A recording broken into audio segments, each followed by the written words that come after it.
안녕하세요. 서울시 50플러스 재단 서초센터에서 인문학을 강의하게 된 최익성이라고 합니다.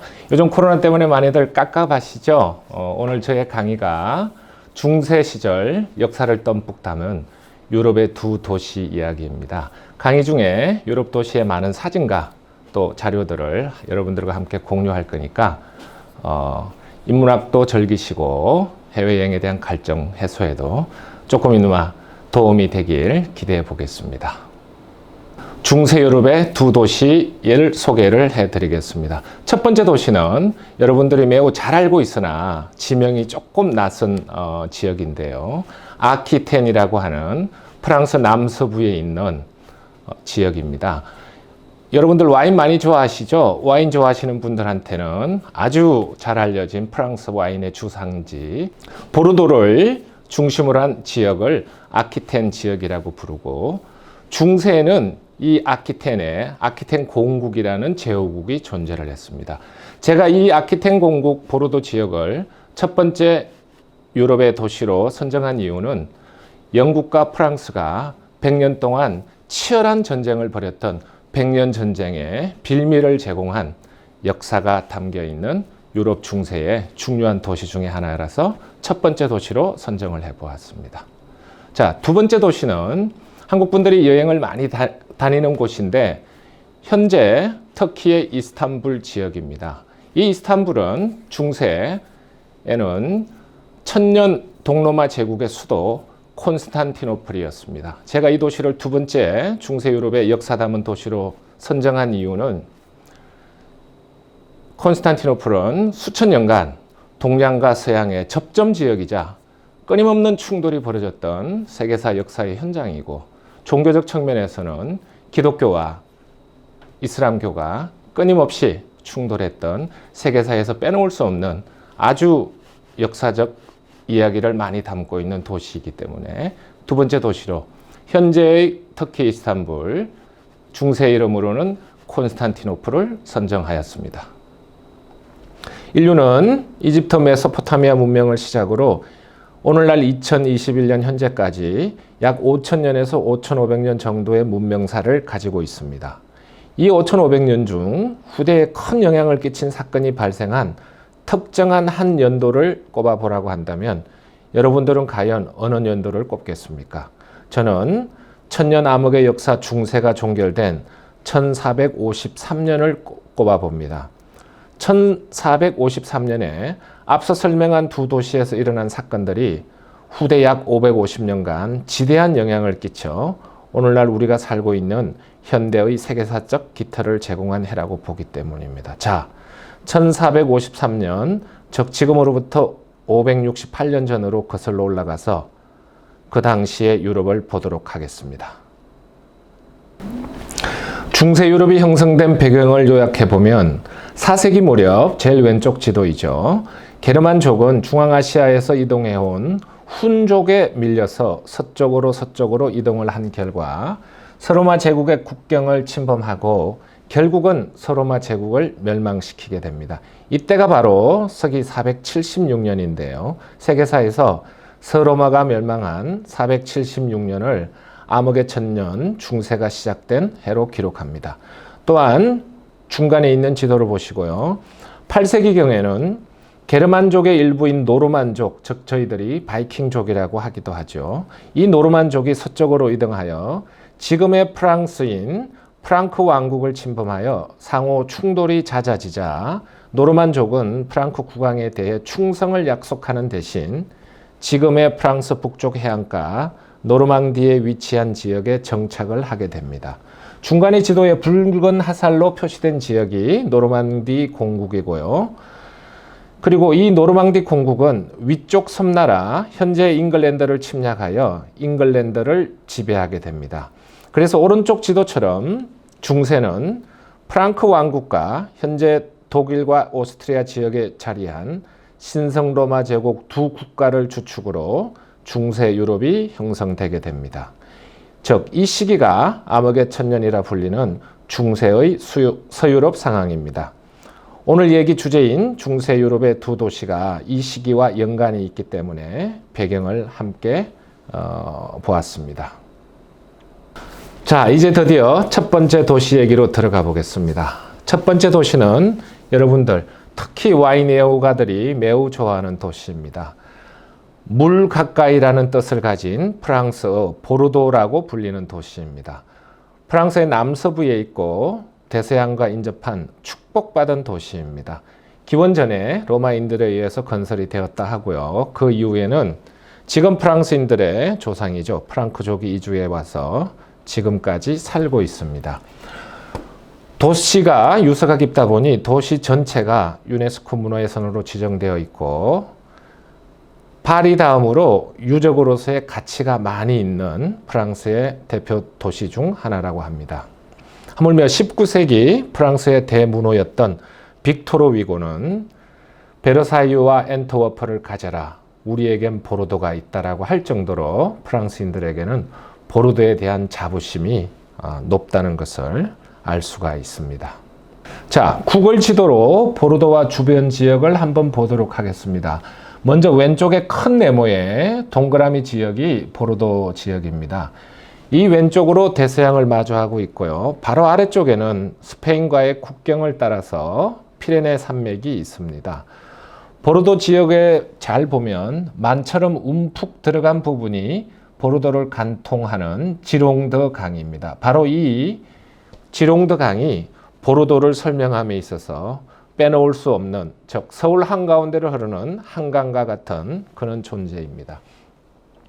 피레네 산맥 물줄기가 발원지이며 프랑스 남서부를 관통하여 보르도의 지롱도 강을 통해서 대서양으로 흘러가는 지형을 가지고 있습니다. 자, 오른쪽 작은 지도를 보면 지롱도 강이 좀 더 크게 보이는데 이 강의 좌측, 우측 구릉지가 바로 그 유명한 보르도 포도의 경작지입니다. 자, 포도 경작지, 보르도 얘기와 와인 얘기가 나왔으니 보르도의 포도 경작과 포도 품종에 관해서 잠깐 알아보고 가도록 하겠습니다. 오른쪽 지도를 먼저 보면 피레네 산맥의 물줄기가 가롱강과 도르도뉴 강을 지나서 지롱드 강의 입구에서 하나로 합치게 됩니다. 이 지롱드 강의 좌우측 경사진 땅들이 바로 그 유명한 보르도의 포도 경작지입니다. 그리고 지롱드 강은 강폭이 넓은 곳은 3km에 이른다고 합니다. 우리 서울에 있는 한강 잠실의 한강폭이 850m 정도라고 하니 사실은 지롱도 강은 어떻게 보면 바다처럼 큰 강이라고 볼 수가 있겠죠. 그리고 또한 지롱도 강의 길이가 약 75km 정도의 길이를 자랑한다고 합니다. 그러니까 지롱도 강을 주변으로 좌측과 우측의 경장지의 크기가 저희들이 생각하는 것보다 훨씬 더 엄청난 규모를 가지고 있다고 이해를 하시면 될 것 같습니다. 자, 이 좌측과 우측에 재배하는 포도 품종이 서로 많이 다르다고 합니다. 먼저 좌측에 한번 보시죠. 이 좌측에 연두색 부분으로 쭉 이렇게 표현된 지롱도강의 좌측 구릉지가 와인을 마실 때 저희들이 매우 많이 듣게 되는 매독이라는 단어를 가진 매독 지역이 되겠습니다. 이 매독 지역은 토양이 좀 거칠고 자갈이라서 물을 오랫동안 머물지 못한다고 합니다. 그래서 레드와인의 교과서 같은 포도 품종이죠. 까베르네 쇼비뇽의 대표적 산지입니다.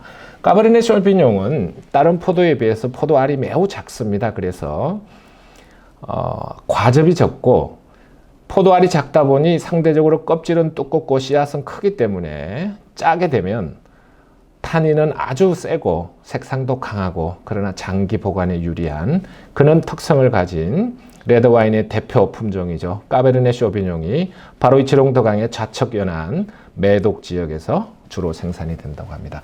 반대로 강 건너 지금 지도에는 우측에 주로 핑크색 부분으로 보이는 이 지역이 매독만큼이나 유명한 와인에서 저희들이 흔히 듣는 단어 생떼밀리옹 지역이라고 할 수 있습니다. 이 생떼밀리옹 지역은 까베르네 쇼비뇽과 다르게 메를로라는 품종을 주로 재배한다고 합니다. 메를로는 까베르네 쇼비뇽에 비해서 크기도 크고 가즙도 풍부하고 껍질도 얇고 그래서 까베르네 쇼비뇽과 다르게 탄닌도 부드럽고 색상도 부드럽다고 합니다. 그래서 요즘 보르도 와인의 대부분은 까베르네 쇼비뇽과 메를로 품종의 와인을 블렌딩해서, 즉 혼합을 해서 만든 와인들이 주로 해외로 많이 수출된다고 합니다. 자, 이제 보르도 지역이, 즉 아키텐 지역이 왜 영국과 프랑스의 100년간 치열한 전쟁의 원인이 되었는지 설명이 시작되기 시작합니다. 이는 와인의 도시 보르도가 속한 아키텐 지방은 보르도가 주도인 지롱드 주를 포함하여 인근 5개 주를 합쳐서 아키텐 지역이라고 부릅니다. 이 아키텐 지방이 13, 14세기에는 왼쪽의 그림과 같이 특이한 상황에 있었습니다. 즉, 위쪽 잉글랜드의 땅이 핑크색으로 되어 있는데 프랑스 땅이자 프랑스 국왕에게 충성을 다하는 프랑스 영토여야 할 아키텐 지방이 잉글랜드와 같은 핑크색으로, 즉 영국 땅으로 포함되어 있는 것입니다. 이것이 중세의 특징이자 분쟁의 단초가 되는 것입니다. 영주의 일가가 타 공국과 혼례를 할 경우 일종의 혼수로 영지를 가지고 시집을 가는 관습이 중세에 있다 보니 부인의 땅이 남편의 관할이 되는 일이 생긴 것입니다. 프랑스는 국왕이 있지만 각 지역의 영주들과 충성의 관계일 뿐 그 지역의 소유권은 지역 영주들에게 있고 땅은 영주 집안의 소유인 것입니다. 중세 시기에는 평민은 영주에 충성하고 영주의 땅을 임대받아 소작하고 영주는 국왕에게 느슨한 충성의 관계를 유지했던 것입니다. 즉, 현재의 국가 개념, 현재의 국민의 개념, 현재의 중앙 통치의 개념이 없었던 혹은 아주 희박했던 시대라 할 수 있겠습니다. 즉, 아키텐 공국의 영주가 잉글랜드 국왕에게 시집을 가면서 땅을 혼수로 들고 간 격이기 때문에 프랑스 내의 아키텐 공국 지역은 잉글랜드 국왕의 관할이 된 것입니다. 프랑스 국왕은 자기 지배하에 있는 영토가 경쟁국의 영토가 생기게 된 아주 불편한 상황이 연출된 것입니다. 이 얘기의 주인공이 바로 아키텐 공국의 공주이자 장녀이자 그리고 나중에 상속녀가 된 아키텐 공작에 오른 엘레오노르라는 여성입니다. 중세에 가장 부유하고 영향력이 큰 여성의 대명사이고 요즘 말로 걸크러쉬 같은 중세의 대표적인 여성입니다. 여성이 존중받지 못하던 중세에 아주 대단한 여성이었고요. 엘레오노르는 일남 이녀 중 장녀로 태어나고 남동생인 공작자기 계승자 남동생 기욤 에그레가 사망을 함으로 인해서 상속자가 되게 됩니다. 엘레오노르의 부친 키욤 10세가 스페인 북서쪽 콤포스텔라에 위치한 성 야고보 성지로 성지 순례를 하던 중 갑자기 사망을 하게 됩니다. 그러자 15살에 지나지 않는 엘레오노르가 상속녀이자 영주로 등극을 하게 됩니다. 키욤 10세는 살아생전에 아들은 이미 죽고 딸만 둘이 있는 공국의 미래가 걱정이 되어서 프랑스 국왕 루이 6세에게 본인의 딸 둘과 영지의 후견인이 되어달라고 당부를 하고 당시 국왕이었던 루이 6세의 아들인 후에 루이 출세가 된 세자와 결혼을 약속을 하게 됩니다. 이때 아주 재미나고 특이하고 현명한 조건을 걸고 결혼을 약속을 합니다. 만일 나의 딸 엘레오노르와 그대 아들 후에 루이 7세가 된 세자가 결혼하여 둘 사이에 아들이 생겨서 상속자가 생기면 아키텐 공국은 그 상속자에게 상속이 되겠지만 만약 둘 사이에 아들이 없다면 루이 7세는 아키텐 공국에 대해서 소유권을 주장할 수 없다라는 아주 재미난 조건을 걸고 결혼을 약속을 하게 됩니다. 아니나 다를까 루이 7세와의 사이에 딸만 둘을 두고 이런저런 연유로 엘레오노르는 루이 7세와 이혼을 하게 되고 그 독특한 부친의 조건으로 인하여 아키텐 공국은 다시 엘레오노르가 반환을 받아서 돌아오게 됩니다. 그러나 반전은 여기서 일어납니다. 이 엘레오노르는 이혼 후 불과 8주 만에 그것도 본인보다 10살 연하인 노르망디 공작과 재혼을 하게 됩니다. 이때 신랑의 나이는 20세였고 그녀의 나이는 30살이었습니다. 결혼 후 2년 만에 남편 헨리 2세가 잉글랜드 국왕에 오르게 되어 엘레오노르는 영국의 왕비가 됩니다. 그리하여 세계사에서 유례를 찾아보기 힘든 이력을 갖게 됩니다. 15년 사이에 프랑스 왕비와 영국의 왕비 두 타이틀을 다 갖게 되는 특이한 이력의 소유자가 되는 것입니다. 참고로 잉글랜드 국왕 헨리 2세와 엘레오노르 사이에 7명의 자녀를 두었고 그중 3남이 그 유명한 잉글랜드의 용맹한 사자왕 리차드 1세인 것입니다. 앞서 설명드린 엘레오노르의 행적의 결과로 프랑스와 영국의 전체 영토 중 노란색 계열로 칠해진 이 부분이겠죠. 이 부분. 지역 전체가 남편 헨리 2세와 왕비 엘레오노르의 땅이 된 것입니다. 프랑스 국왕보다도 영토가 큰 기형적 구조가 된 것이죠. 이 그림에서는 오른쪽 흰색 부분이 프랑스 국왕이 다스리는 관할하는 영토가 되겠습니다. 광대한 노란색 계열의 영토는 원래 헨리의 영제였던 이 부분 노르망디 공국과 엘레오노르가 시집을 오면서 가지고 온 아퀴텐 공국, 노르망디 공국의 선대들이 원래 가지고 있던 잉글랜드 지역을 합하여 매우 규모가 커지게 된 것입니다. 참고로 노르망디 공국의 공작은 프랑스 왕에게 충성을 하고 프랑스에 속해 있고 프랑스 말을 사용하고, 그러나 이 노르망디 공작이 잉글랜드의 왕을 겸직하다 보니 잉글랜드의 귀족들은 자기 나라의 언어인 영어를 쓰지를 않고 자기 나라 왕의 언어인 프랑스어를 잉글랜드에서 사용을 하고, 잉글랜드에서 영어는 오로지 평민들에 의해서만 사용되었다고 합니다. 자, 드디어 앞서 설명한 배경으로 인해서 두 나라가 치열하게 100년간 싸우는 피비린내 나는 그 유명한 백년 전쟁이 발발하게 됩니다. 전쟁의 원인은 명목적으로 왕위 쟁탈전, 양모 산업의 이유 등도 있지만 제일 중요한 것은 와인 산지 보르도에 대한 이권 다툼의 이슈가 제일 크다고 합니다. 영국은 그 당시에도 엄청난 와인의 소비국이었고, 잉글랜드의 영토인 스코틀랜드 웨일즈의 땅은 크기는 크지만 아주 상대적으로 작은 아퀴텐 지역에 비해서 경제적 부가가치는 별로 없었다고 합니다. 그러나 아퀴텐은 보르도를 위시로 하여 와인을 생산하기 때문에 술에 대한 세금, 즉 주세라고 그러죠. 주세를 비롯해서 경제적 부가가치가 엄청난 땅이었다고 합니다. 자, 백년 전쟁 발발 원인 중 대부분의 역사에서는 첫 번째로 꼽는 것이 바로 왕위 계승의 문제라고 합니다. 이 문제를 먼저 한번 짚어보고 넘어가겠습니다. 그림의 왼편 검정색 가로로 들어있는 인물들은 잉글랜드 왕가의 인물들입니다. 그리고 오른쪽에 있는 파란색으로 되어 있는 인물들은 프랑스 카페 왕조, 프랑스 왕가의 인물들입니다. 1328년 프랑크의 왕, 현재 프랑스고 당시에는 프랑크 공국이라고 불렀죠. 프랑크의 왕 샤를 2세가 후계자 없이 사망을 하게 됩니다.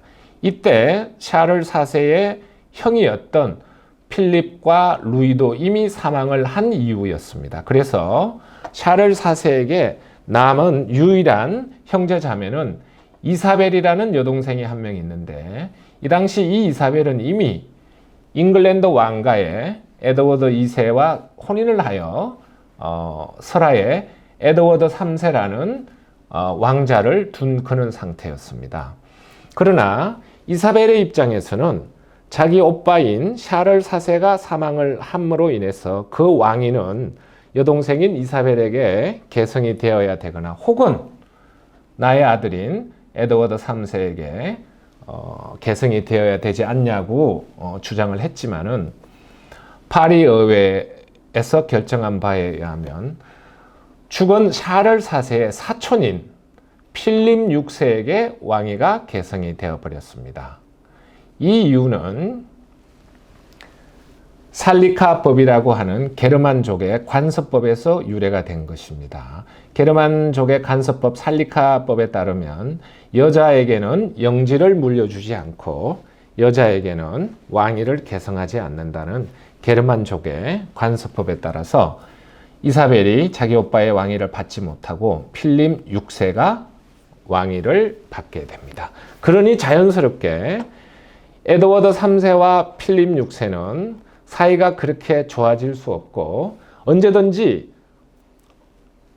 작은 불꽃만 튀면 전쟁이 일어날 긴장에 쌓였습니다. 그러나 당시 영국의 국력과 군사력은 프랑스에 비해서 아주 약했기 때문에 에드워드 3세는 와인의 산지인 아키텐 보르도를 지키기 위해서 굴욕을 참으면서 필립 6세의 왕위 계승을 인정해주고 굴욕의 시간을 보내고 있는 상황이었습니다. 자, 앞장에서 설명한 왕위 계승 문제가 백년 전쟁의 하나의 원인이었다면, 자, 두 번째, 세 번째 주요한 원인을 한번 보도록 하겠습니다. 1334년 잉글랜드 에드워드 3세의 지배를 받고 있던 스코틀랜드가 프랑스와 연합하여 잉글랜드를 위협하게 됩니다. 이에 대한 보복 조치로 잉글랜드 에드워드 3세는 프랑스 모직 산업의 메카인 플랑드르는 지금 이 지역이죠. 잉글랜드에서 양털을 플랑드르 지역에 공급을 하면 플랑드르 지역에서 천으로 짜는 즉 모직 산업이 매우 발달되어 있는 잉글랜드와 프랑스 북부 플랑드르의 협력 산업이 바로 당시 모직 산업이라고 할 수 있겠습니다. 자, 그렇게 에드워드 3세가 양모 수출을 금지를 하자 프랑스의 주요 산업인 플랑드르 모직 산업은 원료 공급이 중단되었기 때문에 올스톱되고 프랑스는 곤란함을 겪게 됩니다. 이에 1337년 군사력이 강한 프랑스의 필립 6세가 잉글랜드 에드워드 3세가 자기의 가나린 애지중지하는 보르도 지역 즉 아키텐을 몰수해버립니다. 보르도를 몰수당한 에드워드 3세는 아무리 국력이 약하고 군사력이 약하지만 아키텐의 와인을 몰수당한 것은 참을 수 없다고 판단을 하고 프랑스 왕위는 내 것이라고 다시 주장을 하면서 프랑스의 필립 6세에게 침공을 하고 드디어 전쟁이 발발합니다. 이것이 바로 백년 전쟁의 시작인 것입니다. 에드워드 3세는 왕위 계승의 굴욕도 참았는데 보르도의 와인을 빼앗기는 것은 잉글랜드의 입장에서는 참을 수 없었던 상황이었던 것이죠. 자, 이렇게 해서 백년 전쟁이 일어나는데 영국과 프랑스의 백년 전쟁과 관련한 재미난 에피소드를 하나 함께 하고 가도록 하겠습니다. 백년 전쟁 초기에 매우 현대 우리에게 익숙하고 고귀한 단어가 탄생하는 사건이 발생하게 됩니다.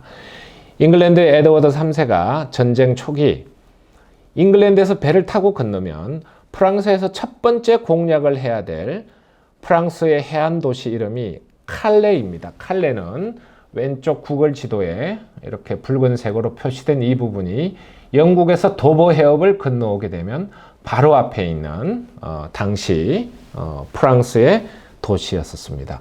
그러나 이 도시 하나를 공격을 하다가 에드워드 3세는 백년전쟁 초기 무려 11개월이나 허비하게 됩니다. 이에 에드워드 3세가 칼레의 시민들과 군사들이 저항을 잘했기 때문에 맹렬하게 했기 때문에 11개월을 허비했다고 생각을 하고 나중 칼레를 점령하게 되면 칼레 시민 전부를 몰살시키겠다고 공언을 하게 됩니다. 에드워드 3세는 칼레시를 함락을 하고 시민 전체를 죽이겠다는 몰살하겠다는 제안을 바꾸어서 다시 제안을 합니다. 전 시민을 위해서 너희들 중 6명만 처형을 할 것이니 자진해서 6명만 나서면 나머지 시민들은 살려주겠다고 합니다.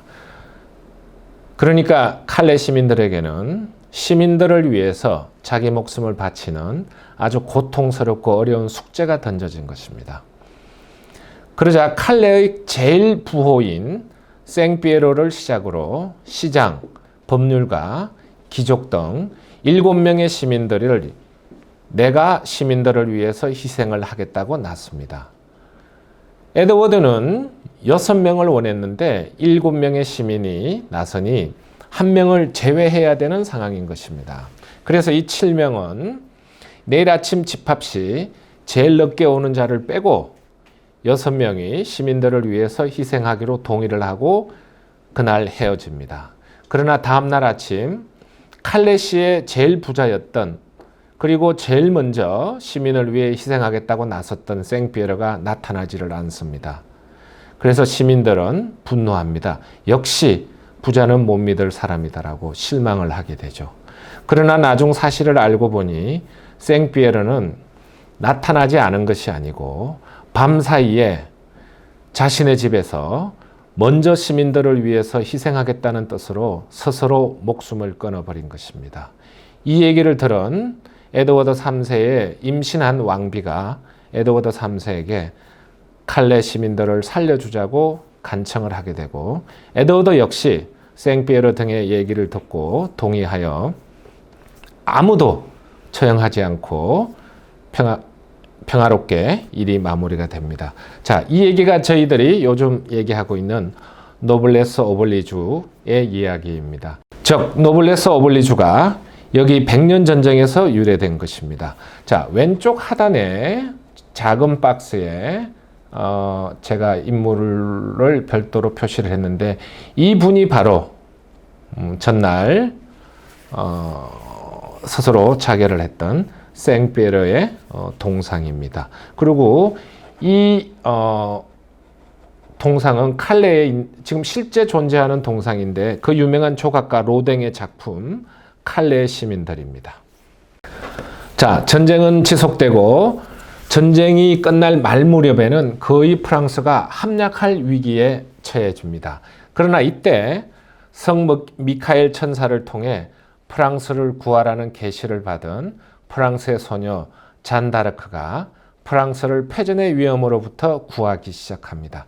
잔다르크와 그녀의 군대는 제일 먼저 오를레앙을 탈환을 하고 좀 작아서 좀 보일지 모르겠습니다만은 제일 먼저 오를레앙을 탈환을 하고 더 가까운 수도 파리로 진격을 하지 않고 더 멀리 있는 도시 랭스로 진격하여 랭스를 먼저 탈환을 하게 됩니다.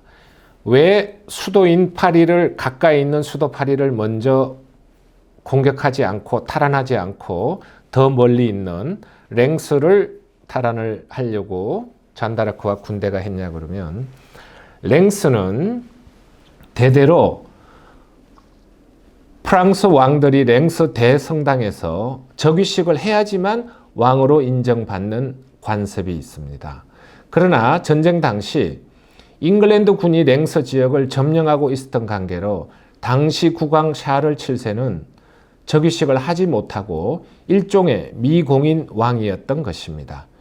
그러나 잔다르크와 군대가 랭스 대성당을 탈환을 함으로써 일국의 왕이 18세 소녀의 도움으로 결국 즉위식을 하게 되고 역사에 샤를 7세로 기록되게 됩니다. 그러나 좋은 일이 있으면 나쁜 일도 생기듯이 프랑스 왕과 사이가 틀어진 프랑스의 일원인 부르고뉴 공국의 군대는 자기 조국을 구한 애국의 소년 잔다르크를 체포하여 적국 영국군에게 넘겨버리게 됩니다. 그리고 잔다르크의 은혜를 입어 왕에 등극하게 된 샤를 7세 역시 이를 모른 채 합니다. 국왕인 자기보다 국민들의 지지를 받는 잔다르크에 대한 일종의 콤플렉스라고 할까요? 안타까운 일입니다. 이렇게 잔다르크는 부르고뉴 군대에 의해서 체포되고 영국군에게 넘겨집니다. 여러분들 잘 아시다시피 중세는 교회 만능의 시대, 인권이라고는 찾아볼 수 없는 야만의 시대였습니다. 잔다르크 역시 그 피해자의 예외가 아니었습니다. 70명에 이르는 성직자와 신학자들이 체포된 단 한 명의 10대 소녀를 종교 재판에서 몰아세웁니다. 이단임을 고백하라고 압박을 하면서 명목상으로는 이단성 시비였지만은 속으로는 사실상 정치적 목적으로 국가를 위해 모든 걸 바친 10대 소녀를 매섭게 몰아붙입니다. 결국 예정된 대로 사형을 언도받고 화형대에 서게 됩니다. 화형을 집행당하기 전 마지막 소원은 무엇인가라고 물으니 잔다르크는 앞에 서 있던 군중 중에 한 명인 수사가 들고 있던 십자가를 높이 들어달라고 얘기하고 그 십자가를 부여잡고선 자기를 화형시킨 자들을 용서해 달라고 하는 기도를 하면서 마지막 유언으로 생을 마감하게 됩니다. 이렇게 조국을 구한 10대 소년 잔다르크는 죽게 됩니다. 잔다르크를 화형시킨 당시의 종교재판 집행자들은 화형당한 시체를 벌거벗겨서 광장에 3일 동안이나 방치를 하여 신에게 도전하는 자는 이는 극형에 처하리라라는 메시지를 군중에게 주려고 했다고 합니다. 10대 애국의 소녀 잔다르크는 죽었지만 이 잔다르크 소녀의 애국심과 사기에 힘을 받은 프랑스군은 1453년 카스티용 전투에서 대포를 잘 활용하여 잉글랜드 군에게 크게 승리를 거두고 드디어 100년 동안 이어온 전쟁에서 최종적으로 승리를 하게 됩니다. 이 프랑스의 승리의 결과로서 전쟁의 원인이 되었던 보르도의 아키텐 지방은 영구히 프랑스의 영토가 되고 또 분쟁의 씨앗이 되었던 플랑드르 지방의 모직 종사자들은 원료가 풍부한 영국으로 이주를 하여 모직 산업은 영국의 산업이 된 것입니다.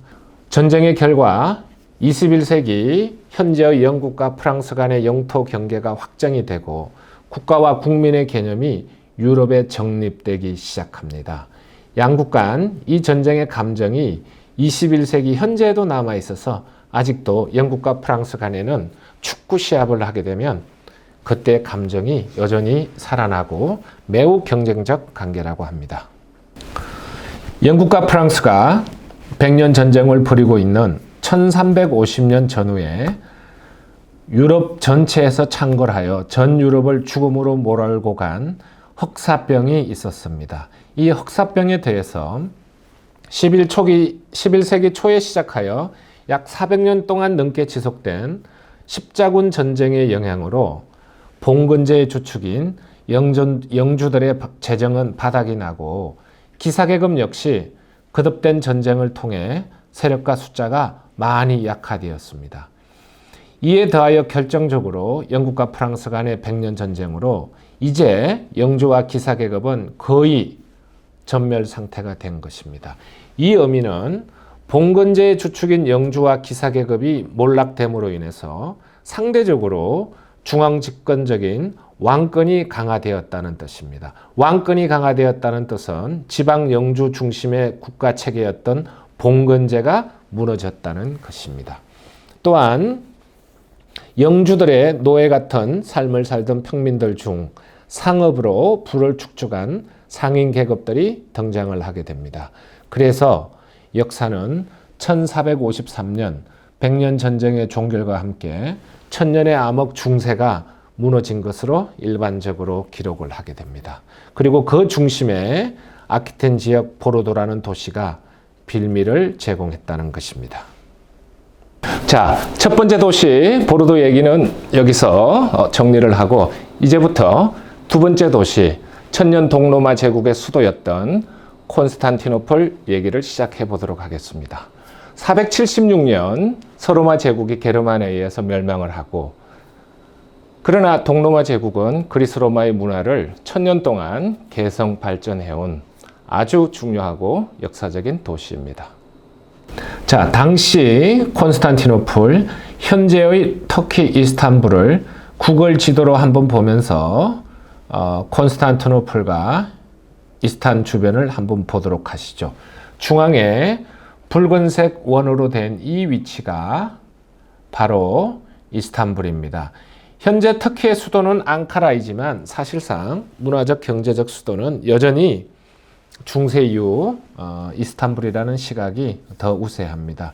자, 오른쪽 작은 지도에서 보면 오른쪽 작은 지도는 왼쪽의 큰 지도 이스탄불을 확대한 지도입니다. 자, 오른쪽 작은 지도에서 보듯이 이스탄불의 도시 한가운데에 보스포루스 해협, 즉 아시아와 유럽을 나누는 해협이 지나고 있습니다. 이 길이는 약 30km 정도인데 폭이 좁은 것은 겨우 750m로 한강 정도의 폭입니다. 하지만 이 좁은 해협은 동양과 서양을 나누는 경계선이자 동양과 서양이 교류를 하는 지점이자 동양과 서양이 충돌을 했던 지점입니다. 그리고 종교적으로는 기독교와 이슬람의 충돌이 거듭된 곳으로서 세계사에서 빠질 수 없는 주요한 역사적 도시 중 하나입니다. 1453년 전후에서 동로마 제국의 영토를 한번 보겠습니다. 왼쪽 위 이 부분 박스 안에 보라색 영토죠. 보라색 영토 이 지역이 되겠습니다. 이 보라색 영토가 로마 제국이 번성할 때는 동로마 제국의 광활한 영토였었습니다. 15세기에는 이 영토의 작은 점에 해당되는 오른쪽으로 화살표를 한번 꺼볼게요. 여기가 이제 터키 이스탄불 콘스탄티노플입니다. 화살표를 따라가 보면 보이는 보라색 부분이 수도였는데 이 콘스탄티노플 도시 하나만 달랑 남기고 모든 영토를 다 잃었습니다. 더욱이 그 도시의 아래와 위에는 노란색으로 표시되어 있죠. 이 부분은 이슬람 세력인 오스만 투르크에 의해서 둘러싸여 있는 위기의 시기였었습니다.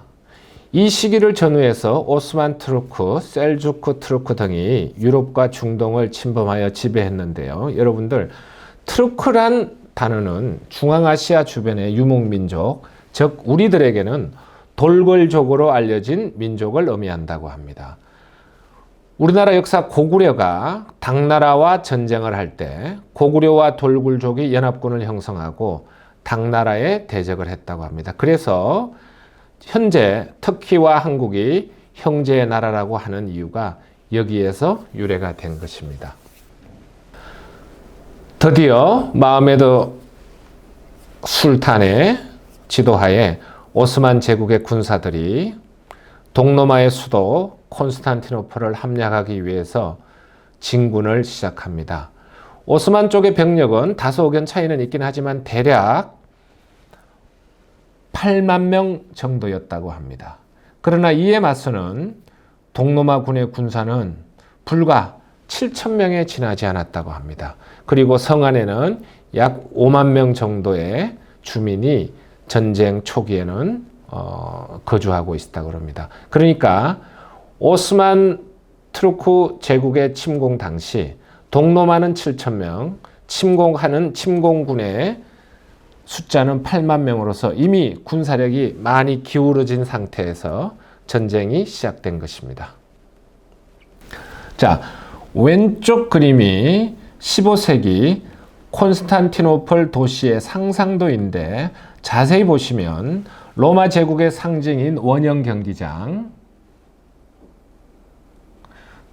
그 다음에 동방정교의 본산인 소피아 성당, 아주 좀 작게 보이는데요. 이 소피아 성당 등이 보입니다. 그리고 오른쪽 그림은 콘스탄티노플 주변의 그림인데요. 보시다시피 삼면이 바다로 둘러싸여 있고, 삼면 1면, 2면, 3면이고요. 육지는 이쪽 한쪽만 육지가 면에 있고 3면은 다 바다로 둘러싸여 있는 지형을 가진 도시가 바로 콘스탄티노플이 되겠습니다.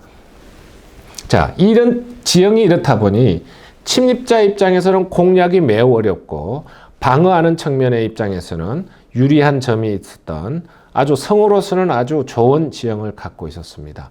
이 도시는 이렇게 빙 도시를 둘러서 약 20km에 이르는 성벽을 둘러싸고 있는데요. 육지의 면에 있는 5.5km의 테오도시오스 성벽, 육지는 이쪽을 얘기를 하겠죠. 이쪽에는 약 한 5.5km 정도로 테오도시오스 성벽이 둘러싸여 있고요. 위쪽 금강만의 면에 있는 이쪽이 되겠습니다. 이쪽 금강만 쪽에 약 7km의 해안 성벽이 되어 있고요. 아래쪽 마르마라 해와 면한 이쪽 성벽이 약 7.5km의 성벽으로 이루어져 있어 총 도시를 둘러싸고 있는 성벽의 길이가 약 20km의 달했다고 합니다. 하지만 전쟁 발발 전부터 위협을 느낀 동로마는 동방정교와 로마 교회의 통합이라는 당근을 교황과 서유럽에게 제시를 하면서, 왜 그러냐면 서유럽은 동로마의 교회를 통합을 하자고 끊임없이 제안을 해왔기 때문에 그 제안을 들어줄 테니 라는 의미에서 당근을 제시한 것입니다. 그래서 서유럽과 로마 교황에게 군사적으로 우리가 위험에 처해 있으니 도와달라고 요청을 하였지만은 서유럽이 그 당시 영국과 프랑스의 100년 전쟁으로 강대국이 정신이 없고 이베리아 반도에 있는 제국들은 레콩키스타라고 국토 회복 운동에 여념이 없었고 독일은 제후들끼리 전쟁 등의 이유로 전혀 동로마 제국의 함락을 도울 처지가 되지 못하여서 동로마는 바람 앞에 등잔불 같은 위기의 상황에 처해 있었습니다. 자, 이 성벽이 앞 페이지에서 설명했던 육지 약 5km 정도를 접해 있는 면에 있는 테오도시우스 성벽입니다. 이 성벽은 1차적으로 오른쪽 그림 이 부분이겠죠. 땅을 인공적으로 파서 물을 가두어서 적군이 접근을 하려면 이 물을 건너와야 됩니다. 이는 시설을 우리가 해자라고 하는데 일본에도 많고 고대성에는 아주 많이 유행했던 그런 방어 기법입니다. 그러나 이 해자를 건너오더라도 삼중에 이르는 굳건한 성벽이 막아서고 있기 때문에 이 테오도시오스 성벽은 거의 난공불락의 요새였고 동로마 제국 1000년 동안 한 번도 공략당하지 않았던 성이라고 합니다. 그러나 단 한 차례 침략을 당해서 수모를 당한 적이 있는데 이것은 같은 기독교인 4차 십자군에 의해서 테오도시우스 성이 단 한 차례 약탈을 당하는 수모를 겪었습니다. 십자군은 초기에 셀주크 트루크 제국으로부터 레반트 지역이죠. 기독교의 성지 이스라엘 주변 시리아 이쪽을 레반트 지역이라고 그러죠. 셀주크 트루크가 레반트 지역을 관할하고 점령하고 통치를 함으로 인해서 십자군은 전쟁을 일으켜서 레반트 지역을 되찾겠다는 취지로 시작되었는데 십자군 전쟁은 시간이 지나면서 일부 상업자본과 권력에 의해서 가끔 변질되는 아쉬움도 남기기도 했습니다. 우리 한국 분들 이탈리아 여행 가면 빼놓지 않고 가는 곳이 물의 도시 베니스 혹은 베니치아를 꼭 가게 되죠. 베니스를 가게 되면 베니스의 한 중심에 산마르코 광장이 있고 그 광장에 바로 산마르코 성당이 있는데 아마 가보신 분들은 아시겠죠. 이 산마르코 광장 입구 천정 위에 보면 왼쪽 위의 그림처럼 4마리의 청동 말이 이렇게 있습니다. 이 말이 바로 4차 십자군이 콘스탄티노플을 침략을 해서 약탈을 할 때 동로마의 수도로부터 뺏어와서 서로마의 성당에 전시를 한 그런 약탈물의 일종입니다. 물론 지금 가도 이대로 전시가 되어 있고요. 지금 외부에 전시되어 있는 이 말들은 모조품이고 안에 박물관에 아래 그림처럼 진품이 전시가 되어 있습니다. 자, 전쟁 중에 우리 속담에 배가 산으로 간다라는 현실이 이 전쟁에서 발생을 하게 됩니다. 동로마는 방어의 목적으로 금강만 입구, 여기 보면 골드혼이라고 있죠. 이걸 금강만이라고 부르고요. 이 입구에 적군들이 들어오지 못하게 바다 입구를 이렇게 붉은색 점선으로 제가 표시를 해놓은 여기에 굵은 쇠사슬로 바다를 봉쇄를 해놓은 상태입니다. 즉 적군의 배가 안으로 들어오지 못하게 막은 것이죠. 이러자 모하메드의 해군들은 이를 우회하기 위해서 금강만 북쪽, 즉 언덕을 통해서 배를 들어 올리는 작전을 피게 됩니다. 금강만 오른쪽 북쪽 언덕에 기름칠을 한 통나무를 널어놓고 그 위에 함선을 올려서 굴려서 해상쇠사슬을 피해서 금강만 안으로 들어가게 된 것입니다. 이 결과 금강만에 이슬람 해군이 들어와서 동로마를 공격을 하게 되자 기존에는 육지면만 지키느라고 정신이 없었던 동로마 제국은 이제 군대를 둘로 나누어서 육지도 지켜야 되고 금강만 쪽 성벽도 지켜야 되는 이중고에 빠지게 됩니다. 결국 성은 함락됩니다. 제국의 멸망이 온 것이죠. 모하메드 2세는 이 도시를 함락을 하게 되면 오스만 투르크의 새로운 수도로 삼기 위해서 도시가 완전히 폐허가 되는 것을 원하지 않았습니다. 그래서 주요 건물에 대한 파괴를 막았고, 당시 전쟁 중 승리를 하게 되면 전쟁 중 병사들의 고생을 보상하는 차원에서 승리 후 3일 동안 약탈을 허락을 했다고 합니다. 약탈이라는 것은 부녀자, 아녀자, 어린이 등 약자를 해하고 재물을 탐하는, 이는 야만의 시기를 좋게 표현해서 약탈의 허락이라고 합니다. 그러나 이 전쟁에서 모하메드는 간섭적으로 3일간의 약탈을 허락을 하였으나 이 전쟁에서 모하메드는 단 하루만 허용을 하고 중단을 시켰습니다. 그렇게 하루 만에 중단을 시켰음에도 불구하고 당시 살해당한 동로마의 시민들이 무려 4,000명에 이르렀다고 합니다. 이후 술탄 모하메드는 이 도시를 오스만의 제국 새로운 수도로 선포를 하고 하기야 소피아 성당은 동로마 제국 1000년 동안 기독교인 동방정교의 본부교회였죠. 본부교회였던 하기야 소피아 성당을 이슬람의 모스크로 개조를 하고 지금도 여행을 가게 되면 소피아 성당 혹은 하기야 소피아 그랜더 모스크라고 불리고 있습니다. 자, 동로마 제국은 1453년 이렇게 수도인 콘스탄티노플이 함락이 되면서 멸망하고 봉건제와 교회로 대표되던 암흑의 중세 청년이 완전히 종결되게 됩니다. 1453년 백년 전쟁 종결과 동로마 제국의 멸망이 동시에 한 해에 일어나면서 세계사적 측면에서는 암흑의 중세가 종결되고 인간 중심의 르네상스 시대, 근세를 초대한 해를 서기 1453년이라고 기록하고 있습니다. 동로마 제국 콘스탄티노플의 함락으로 멸망됨으로써 르네상스와 어떻게 연결이 되는지 부분을 잠깐 설명을 하고 넘어가겠습니다. 1000년 넘게 동로마 제국은 그리스 로마 문화를 개성 발전 유지시켜 왔습니다. 그러나 이 동로마 제국이 멸망을 할 즈음에 많은 그리스 학자들과 동로마의 예술인들이 콘스탄티노플을 떠나서 미리 서유럽으로 이동을 하게 됩니다. 특히 이탈리아 지역으로 많이 이주를 하고 망명을 했었죠. 그들이 동로마에서 이주하면서 가지고 간 지식과 문서, 고대 그리스 로마의 전통 등이 이탈리아에 전파되면서 이탈리아의 인본주의의 근간이라고 하는 르네상스를 꽃피우는 원동력이 된 것입니다. 그래서 세계사에서 콘스탄티노플의 함락이 중세를 마감하고 르네상스를 여는 중요한 사건으로 연결되었다고 보는 것입니다.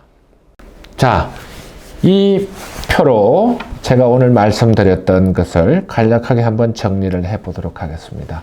1453년 콘스탄티노플의 함락과 보르도의 이권 다툼이 암흑의 천년 봉건제를 종결시키는 계기가 되었고, 그 이후 인류의 역사가 르네상스, 러시아 탄생, 시민계급 대항해 시대 등 근세의 시작이 되었고, 이 시기를 거치면서 서양이 세계사의 주역으로 떠오르는 계기가 된 것이 바로 1453년입니다.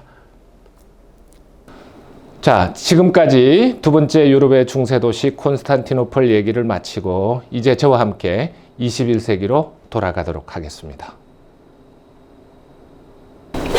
자, 여러분, 오늘 저와 함께 1453년 두 유럽의 도시 얘기를 해보았습니다. 이제 마무리를 해야 될 시간인데, 제가 첫 번째로 유럽의 중세 도시로 꼽았던 도시는 바로 우리에게 와인의 산지로 잘 알려진 보르도였습니다. 보르도를 제가 꼽았던 이유는 영국과 프랑스 간에 치열한 백년 전쟁이 일어난 빌미를 제공한 역사적인 도시이고요. 두 번째는 천년 동로마 제국의 수도였던 콘스탄티노플 얘기를 해보았습니다. 공교롭게도 이 두 도시의 비극적인 전쟁이 1453년 한 해에 종결이 되면서 우리 인류 세계사에 천년 암흑의 시대 중세는 끝이 나고 근세가 시작되는 바로 기점이 되었던 해가 1453년이라고 제가 설명을 드렸습니다. 자, 다음번에 교과서 밖에 아주 재미난 얘기와 유익한 얘기로 또 여러분들을 만나뵐 수 있는 기회를 갖기를 기대해 보겠습니다. 감사합니다.